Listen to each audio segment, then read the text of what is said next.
Se extranjerizó la economía y se concentró. Entonces, lo que planteó la presidenta como debate en la Argentina es la defensa y la discusión alrededor del modelo de acumulación y distribución de la riqueza nacional, donde nosotros tenemos una propuesta. Bueno, la oposición tiene otra propuesta. A ver, Patricia, ¿y ustedes cómo lo ven?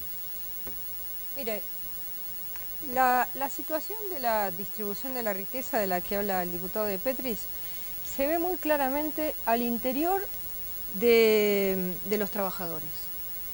El 20% de los trabajadores privados que están arriba en la pirámide salarial se llevan el 52% de la masa salarial, el 20%. Y el 20% que está abajo de los trabajadores formales tienen 10 veces menos salario que este 20%. Entonces, ¿qué es lo que está pasando con el salario en nuestro país? Esto mismo se da a nivel regional. El salario medio privado en Santa Cruz es de 6.961 pesos y el salario medio privado en Santiago del Estero es de 2.475 pesos. Entonces, al interior de todos los trabajadores del país hay una pésima distribución salarial. ¿Por qué se da esto? O sea, ¿no mejoró la distribución del ingreso? No, es que usted se da cuenta que si hay el 20% de los trabajadores se llevan el 52% de la masa salarial, usted está viendo que el 80% de los trabajadores están en una situación complicada. ¿Qué es lo que está pasando? Y acá me parece que hay una situación de enorme desigualdad en la negociación de los convenios colectivos de trabajo.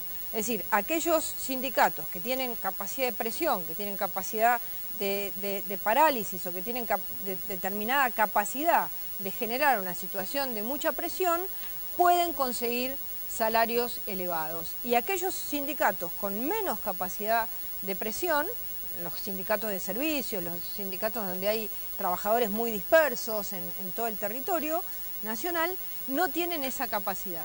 En consecuencia, dentro de los salarios, dentro de la masa salarial, se genera una situación absolutamente desigual. Me parece que esto tendría que llevar a una reflexión a los sindicatos y a los trabajadores organizados para pensar cómo se genera, digamos, una media salarial donde el 80% de los trabajadores estén en esa media salarial y no, el 20% se llena en el 52% y el 20% más bajo estén 10 veces más abajo del resto de los trabajadores. Digamos, un pase de factura a CGT o a No, esto me parece que es una discusión clara respecto a la necesidad de que, digamos, en el interior de la CGT no se genere la lucha que se genera, porque si hay un sindicato que tiene alto salario, pero lo que hace es decirle a los trabajadores, pásense a este sindicato, porque acá van a tener mejores salarios, en vez de generar, digamos, posibilidad de negociaciones colectivas de todos los sindicatos con más fuerza, sino lo que se genera son, al interior de los trabajadores, una situación de una pésima distribución de la riqueza. Digamos, la CGT, porque a ustedes además los empresarios los culpan de que los pedidos salariales que hacen generan inflación, expectativa de inflación. ¿Me equivoco? ¿Así? Sí, no generan, no necesariamente. Si me permite. Sí. Habría que preguntarse por qué que tenemos esa radiografía al interior de la clase trabajadora. ¿Por qué se dio esa radiografía que está señalando la diputada Bullrich? Y porque venimos de la aplicación de 30 años de recetas absolutamente equivocadas sobre nuestra economía y que han dibujado ese mapa que hay que corregir y que yo no reconozco que no se esté corrigiendo por vía de la negociación salarial. Acá se quiere hacer creer que el único sector que tiene buenos salarios es camionero, y no es así. Bueno, en el sector portuario tenemos altos ingresos. Le quería preguntar, ¿vio que Sanz dijo que Moyano es un monstruo creado por el gobierno?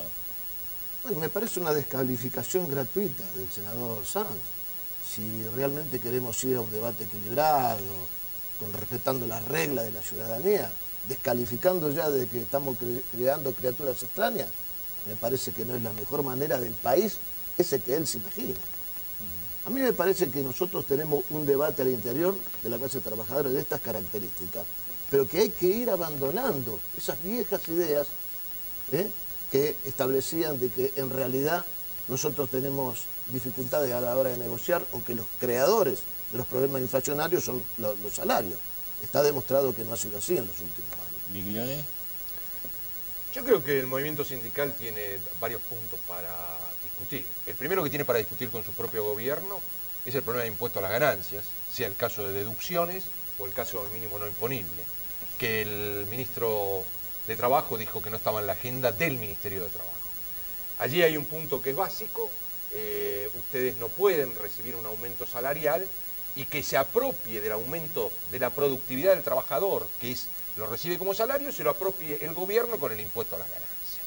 O sea, claramente hay un problema por la no aprobación de la ley de presupuesto del 2011, que tendría 20% más de deducciones, y hay un grave problema para futuro porque nadie quiere mover el mínimo no imponible. Con lo cual los trabajadores en relación de dependencia, en marzo del 2012, una persona que hoy gane 6.000 pesos va a dejar el 23% de su sueldo por el anticipo. Acá hay una discusión entre el sindicato y el gobierno por la parte de impuesto a la ganancia. El segundo punto que hay para discutir a nivel sindical es cuál es el porcentaje de aumento y si influye en la tasa de inflación, que fue tu pregunta, Marcelo. La tasa de inflación está formada por una política expansiva, fuertemente pasiva, sin discutir lo que ha dicho Edgardo de Petri de la asignación universal por hijo, que creo que es válida. Países que tienen asignación universal por hijo, como Brasil, que ha sacado mucha gente de la pobreza, tiene tasa de inflación bajísima. No es el caso de la década del 90, que dijiste 0% y la pagaba el trabajador. En Brasil no lo paga el trabajador y hay sistemas equivalentes. Hay una política un poquitito expansiva, en general. Y eso, cuando alguien aceita, digamos, desde la autoridad monetaria, aceita eso, los precios se van al diablo. Debemos reconocer, como trabajadores, que 25% de inflación no es sostenible. Claramente es un número muy alto. Discutir sobre esos valores me parece una irracionalidad. Deberíamos decir, tratemos al enfermo. Digamos, la inflación es una enfermedad. ¿Cuáles son los tratamientos que tenemos para hacer para adelante? De manera tal de no afectar el ingreso real de trabajo. ¿Qué Ese es el piensa punto. usted? Yo pienso que hay un comportamiento muy especulativo del sector empresario que está monopolizado y que tiene realmente la capacidad de formar precios en la Argentina. El gobierno hace mucho esfuerzo. El gobierno subsidia tarifa, ¿no? Se explicó, tratamos de que las tarifas tengan un precio estable como para no incidir en el costo de los productos, de los servicios. Nosotros estamos discutiendo fuertemente un plan de obra pública y de infraestructura que aumenta la capacidad de producción de las empresas. Ahora, los empresarios, cada vez que los trabajadores empezamos a estar recuperando el trabajo, mejorando el ingreso, aumentan los precios para transformarlo en ganancias. Y la verdad que si están tan preocupados los empresarios porque aumentan los precios, bueno, que no los aumenten. No aumenten los precios. El responsable no es el gobierno, no es el movimiento obrero, no es porque hay mejores salarios, hay inflación. No es porque hay inversión pública en infraestructura, en vivienda, en educación. La presidenta acaba de inaugurar la escuela 1000, digamos. Entonces, acá la discusión es sobre el modelo. Evidentemente, nosotros pensamos que el modelo económico tiene que ser un modelo de crecimiento de las empresas, pero que crezca creando empleo. Por eso defendemos los 5 millones de puestos de trabajo que hemos creado. Yo voy a responder una cosa que dijo Patricia Bullrich. Del 2000, quiero que se vea la evolución de la cantidad de convenios de acuerdos homologados. Del 2000 al 2001 hubo 150 convenios homologados. Patricia, fuiste ministra de Trabajo de ese gobierno. Y hoy hay 1.331 convenios colectivos de trabajo homologados. Entonces, a ver, ¿me permitís? No, para terminar, nosotros tomamos un país que hubo la convertibilidad de la moneda, desocupación masiva. Sí. Después tomamos el país donde se rebajó salario. Porque acá, como no quisieron afectar ganancias a las empresas, ni de la de servicio, ni las agropecuarias, ni las industriales, se rebajaron los salarios a los trabajadores, a los jubilados. Y después vino la devaluación dualdista. A ver, la devaluación de Dualde, de $1, de 1 peso a 4 pesos, a nosotros los trabajadores nos llevó a 6 millones de compatriotas trabajadores en la pobreza. Estoy de acuerdo con vos. Desde ahí venimos remontando. Estoy de acuerdo con vos. Entonces, pero yo tengo una pregunta. Los empresarios de manera equilibrada. Una sola pregunta. Sí. Los empresarios quieren ganar plata acá, en Uruguay, en Brasil. Sí, pero nosotros Perú, no venimos a representar los intereses de los empresarios, lo siento. Porque la idea del empresario es tener ganancias. No podés imputarle todo al empresario la tasa de inflación, porque todos los países quieren ganar. Hay un poquitito más de orden en las reglas para que no tengas una tasa de inflación alta. Vos sabés que ninguno de estos países que he nombrado tiene una alta tasa de inflación. Y todos los empresarios quieren ganar más. Como los trabajadores, y yo quiero ganar más, todos queremos ganar más. Es claro. Está claro A ver, que, Patricia. en primer lugar, en el año 2000 se celebraron 62 convenios colectivos de trabajo y en el año 2010 134 convenios colectivos de trabajo. Así que esa cifra no sé dónde sale.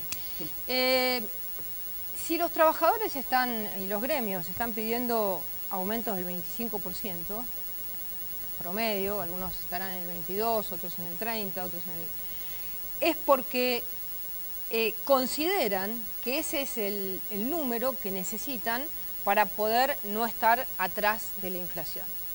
En consecuencia, la misma realidad de los sindicatos está reconociendo la inflación real.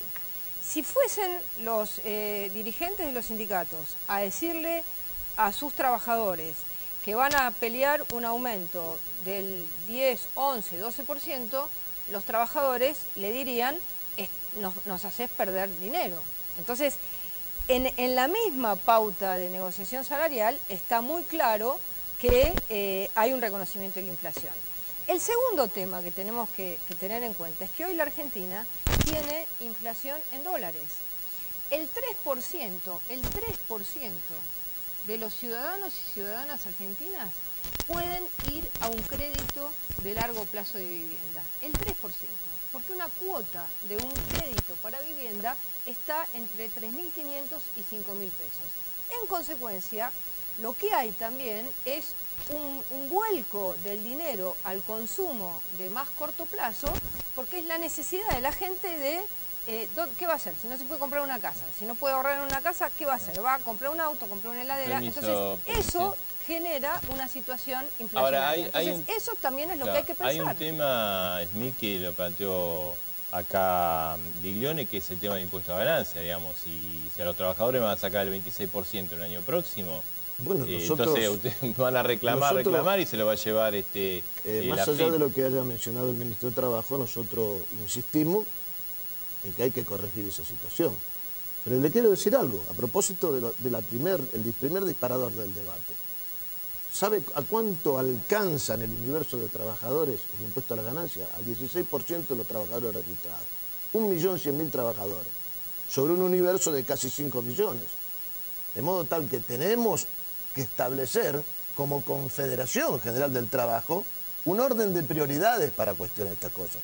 Porque si no, estamos discutiendo chino básico con aquellos que todavía no han podido llegar a los 2.000 o a los 3.000 dentro de tu... Entonces, esto también seamos serios en esto, porque... Esto dentro, Juan Carlos, vos tenés que el sector petrolero, que está dentro de los trabajadores formales, está prácticamente exento del impuesto a la ganancia. Lo consideraste dentro de los 5 millones de personas y es exento de impuestos porque tuvo una deducción muy importante. Nosotros en eso hemos sido claros. Nosotros creemos que ese impuesto afecta a nuestros intereses, todos los años lo venimos a reiterar y lo hemos corregido. Es más, creemos que tiene que ser sobre el año fiscal. Un pequeño retoque, pero no se resuelve el problema de fondo. Y no, porque la última corrección lo único que hizo fue correr que alrededor de 150.000 dejaran de ser afectados, pero quedaban 1 millón todavía alcanzados por esta cuestión. Nosotros creemos que es una cuestión más de fondo, pero es otro capítulo la de la discusión, que es en el fondo una reforma tributaria. Ahora, una reforma tributaria que tenga otro tipo de alcance que que nosotros... Es una reforma tributaria. Tenemos listo un proyecto para generar un sistema automático que sí, pero ¿sabes qué pasa, se votó, Patricia? que se iba a votar y bueno, nos pueden acompañar. Pero los diputados de la CGT pueden acompañar ese proyecto, que es bueno. Lo hicieron expertos, gente que viene de todos pero los nosotros no podemos bloques. confiar en experiencias políticas que han recorrido justamente el camino inverso a lo que vos estás diciendo. Bueno, ¿me entendés? Entonces, las esto también hay una cuestión de confianza en la discusión las experiencias de cuáles políticas son de todos los partidos. Bueno, las pero... experiencias políticas son de todos los partidos. En los países que hay impuesto a las ganancias a los trabajadores de menores ingresos, se les retiene ganancia y después la dirección impositiva les devuelve por correo un cheque porque la gente de menor ingreso trabajador recibe esa devolución del impuesto a la renta. En la Argentina eso no se genera saldo a favor de la persona, pero el argumento es al menos subir el mínimo no imponible por la tasa de inflación. Nosotros tenemos Porque si una no, propuesta vuelvo a más insistir, simple. le estás transfiriendo la productividad del trabajador al fisco. A los impuestos O sea, al los fisco. sindicalistas se matan a conseguir mejor aumento y se lo lleva el AFIP. Una parte del fisco a través del impuesto a la ganancia. Nosotros tenemos una propuesta bien simple que nos parece que sería muy fácilmente votable, que es que a todas las familias que reciben la asignación universal por hijo tengan por devolución de tarjetas de débitos el 10% del IVA. Entonces, de esta manera tendrían una rebaja muy importante en la canasta familiar. Es una de las propuestas que la coalición Tenemos cívica que lleva ir en su cerrando. programa. Petri. Yo creo que está lanzada la campaña electoral. La oposición lo que trata de instalar es temas de agenda que pongan al gobierno a la defensiva. Nosotros seguimos ratificando una decisión muy firme.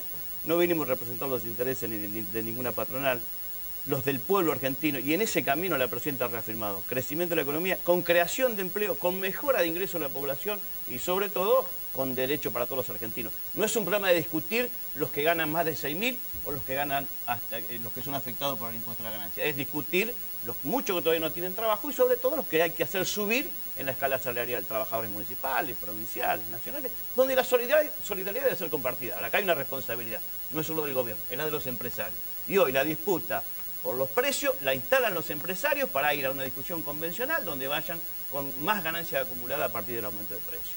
30 últimos segundos, Millones. Me parece que la discusión primera es por estabilizar una economía en una tasa de inflación baja. La discusión segunda es realmente buscar, una vuelta estabilizado esto en el proceso de estabilización, buscar un aumento del ingreso de los trabajadores sin que lo afecte el sistema impositivo y se le lleve una parte, y de manera tal que toda la productividad, el incremento de productividad, se lo lleve el factor trabajo. Smith, la dejamos a Patricia. Sí. Como... No, yo creo que al único monstruo que le teme la clase trabajadora es a la recesión y a las recetas que antaño nos llevaron al borde del precipicio como país. A ese monstruo sí le tememos. Patricia. La inflación la produce el Banco Central de la República Argentina cuando lo que hace es emitir permanentemente. Esa emisión genera inflación. Y ese es un problema que si el gobierno no toma el toro por las astas, la situación va a ser cada día peor. Gracias, gracias a los cuatro. El tema del día, se lanzó el año económico, lo queríamos debatir acá en profundidad con todas las opiniones, todas las voces, como siempre, las dos voces. Vamos a hacer la pausa, después de la pausa vamos a hablar del narcoavión y bueno, la entrevista con Carlos Salinas de Gortari. ¿Qué está pasando en la región? ¿Cómo se combate el narcotráfico? ¿Está haciendo bien el gobierno? ¿Hay que legalizar la droga? Todos estos temas en instantes. Solo un momento, es